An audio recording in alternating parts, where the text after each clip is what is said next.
everyone. I want to talk to you guys about a very common thing that I have been seeing a lot of online. Not just online, but you can hear this also on right-wing talk radio and the like. And that is this idea that coronavirus is being overblown. This idea that coronavirus is just like the flu. Now, when the coronavirus first popped up in the United States, it was very common to hear people say things like, well, it's just another flu. It's just like the flu season, guys, and every year the flu kills thousands of Americans. So why are we making such a huge deal about coronavirus? Obviously, it's being hyped up. It's being overblown. It's being politicized, yada, yada, yada. And then we began to see the numbers. We began to see the effects of COVID-19 in a first world country, Italy, and how many thousands of people have been killed because of coronavirus in that country. And now we're seeing the numbers here in the United States. We have been seeing it in the last few weeks. And Donald Trump initially pushed this narrative that, well, it's not really a big deal. It's going to be over pretty soon. Don't worry. And now Trump is saying that the coronavirus is vicious. But you still have people who are adamant about this narrative that the coronavirus is just another flu. The flu has a death rate of 0.1%. Coronavirus has a death rate of about 2%, 20 times higher than that of the seasonal flu, which they are comparing to COVID-19. And if you look at the numbers in China, you will find varying numbers depending on the area. In Wuhan, the death rate was about 12%. In Hubei province, it was 4%. For the rest of China, it was about 0.9%. If you look at any of the numbers, it's higher than the seasonal flu. The way that the flu spreads, the rate that the seasonal flu spreads is lower than that of coronavirus. For every person infected with the flu, that person will infect 1.3 persons. A coronavirus victim, a person infected with coronavirus, will infect about 2 to 3 people, higher than the seasonal flu. So we have to stop this whole common way of argumentation of, well, it's just another flu. It's just the seasonal flu, guys. Don't worry, it's being hyped up. Another thing about the flu is that it happens every single year. Every single year we have a flu season. And so because it happens every single year, virologists, people who specialize in viruses and studying viruses, can predict quite accurately as to what's going to happen every flu season. They can anticipate accurately how many people are going to be infected, roughly, and how many people are going to die. And so because they can anticipate, because they have that science, that data, and they have the ability to predict accurately what is going to happen every flu season, then the preparation prevents a lot of the problems that would happen if we didn't have that knowledge as to what is going to take place in a flu season. With COVID-19, we don't have that. With COVID-19, we don't know exactly what is going to take place. We don't even have a vaccine. With flus, we have vaccines. People are comparing this to the flu. With the flu, we have a vaccine. With coronavirus, we don't have a vaccine, and it's probably going to take months before we get a vaccine. So how could you compare the flu with coronavirus when with the flu we can anticipate it accurately and we can prepare for it as we do every single year, to coronavirus, which we cannot predict in its totality. We cannot cure because we don't have a vaccine. The two are not completely comparable. They are comparisons, but they're not completely comparable. So this whole comparison between the flu and coronavirus, it's like, it's not an adequate comparison. Like, it's not an adequate parallel. And here's another thing that I want to bring up. Donald Trump declared a state of emergency because of coronavirus.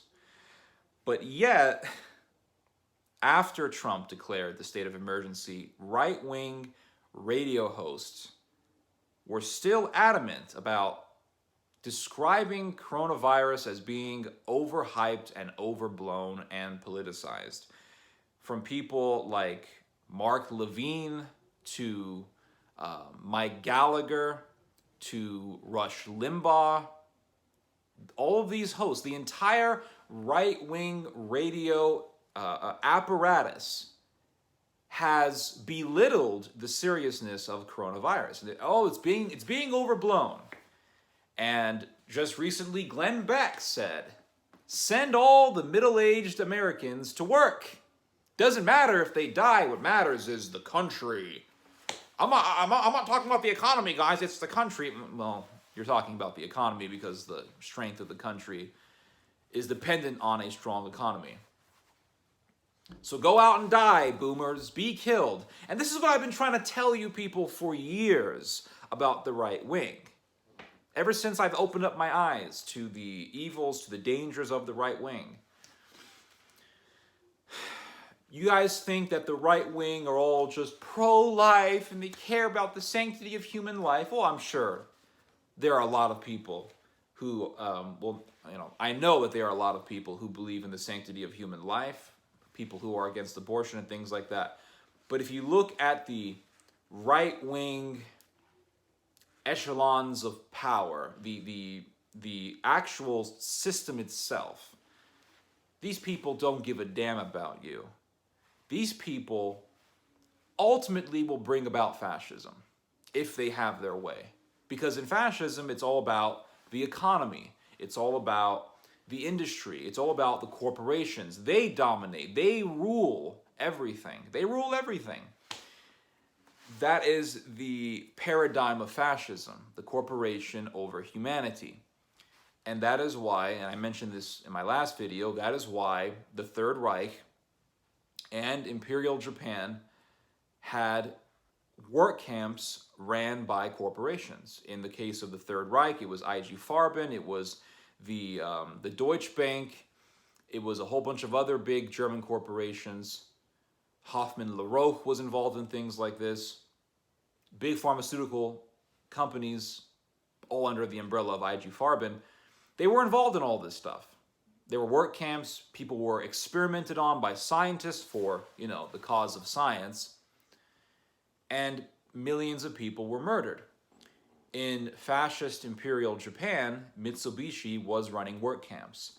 And there is a story that's not very much talked about, and it involves a work camp ran by Mitsubishi in which hundreds of POWs consisting of Americans and I believe French fighters as well, French people, were buried alive in a Mitsubishi-ran work camp. They were forced to go inside of some sort of a tunnel under the ground, and they blew up some dynamite at the entrance, and those people couldn't get out. They were buried alive.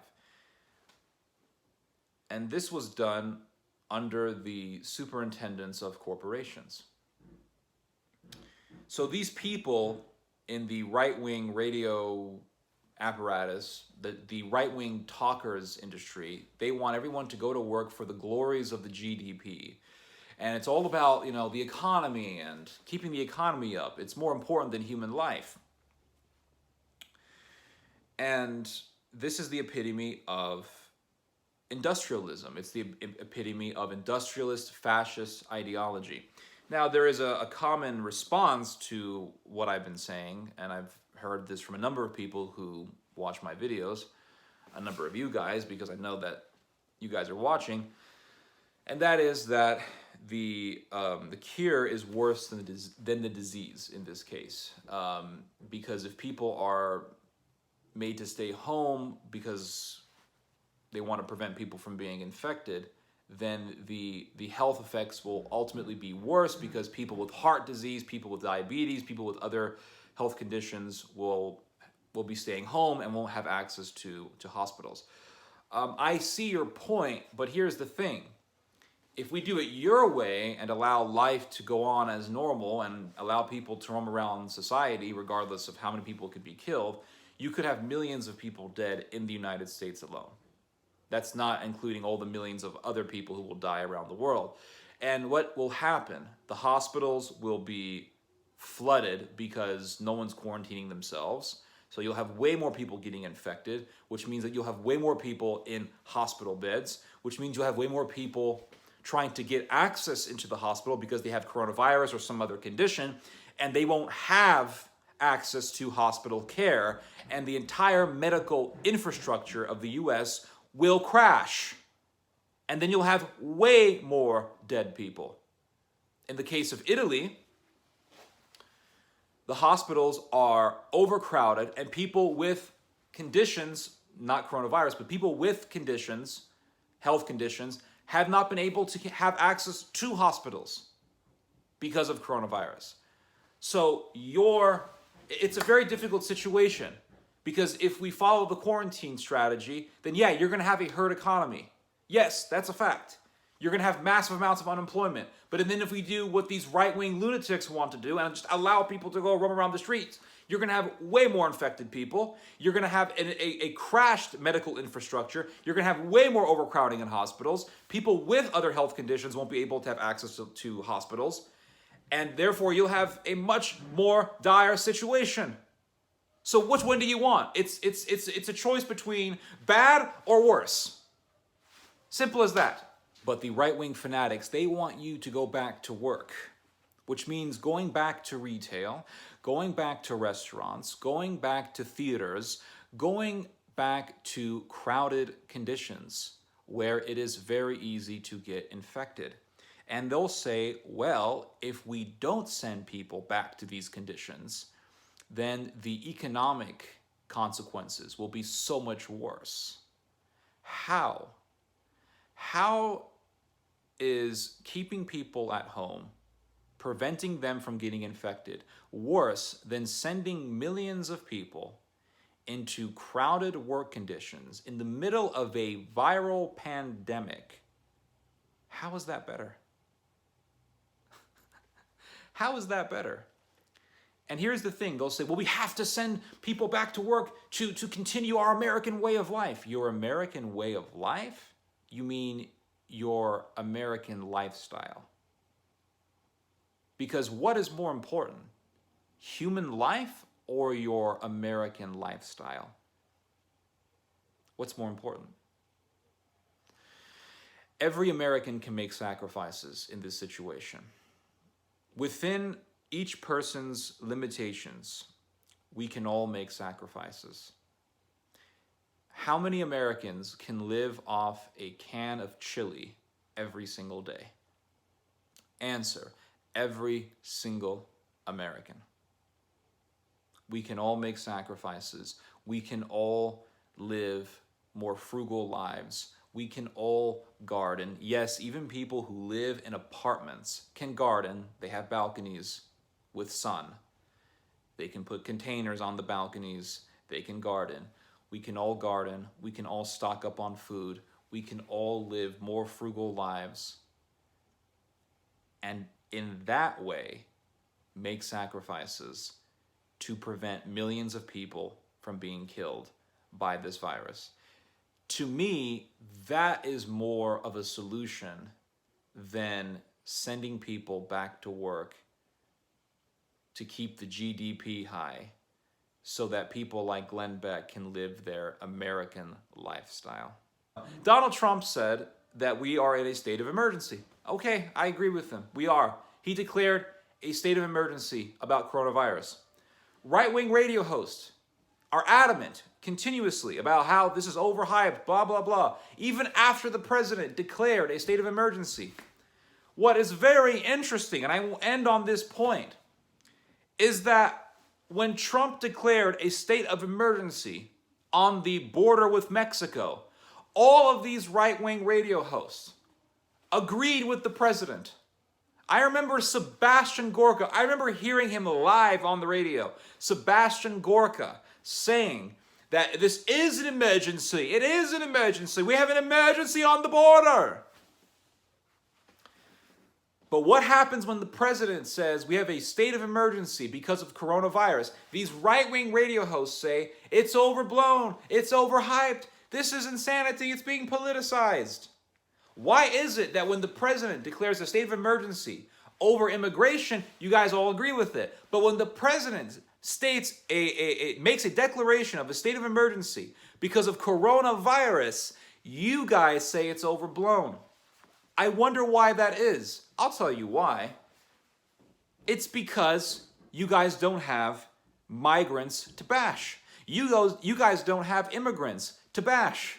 You guys can't bash foreigners, except because coronavirus came from China. Yeah, you guys take that as an opportunity to bash the Chinese. That's the only thing. That's the only thing you guys like about this situation. It gives you the chance to bash the Chinese. But because Trump isn't talking about the border and talking about migrants and immigrants, you guys aren't completely on board.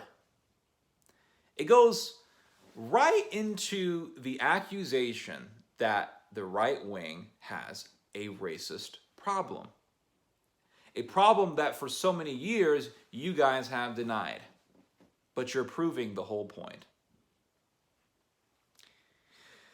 So when you guys don't have immigrants to bash, you guys say it's all over-exaggerated. Tells me a lot about the right wing. Tells me everything I need to know. Kill the boomers. It doesn't matter if the elderly are diseased, because apparently to you guys they're less than human or aren't as special as you. And if it's not against immigration, then, well, it's all overblown. Anyway, hope you guys have enjoyed this video. Hope you guys have learned something from this video. You guys just heard some theology. God bless.